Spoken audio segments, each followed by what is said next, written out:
The email you just received has a phone number on it. Call your landlord, your homeowner association, or property manager and tell this person to replace the number currently configured in the intercom to call you with the new phone number listed in the email.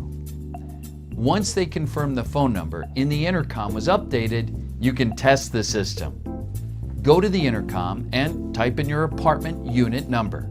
The digital doorman will answer the call and ask for your password. Hello. Please read out loud your 6-digit passcode, 1 digit at a time. Or say call host to call your host. 864125. Thank you. I'm opening the gate. We hope you enjoy our digital doorman product. Stay informed about new and exciting product features by liking our Visionaires page on Facebook. Thank you.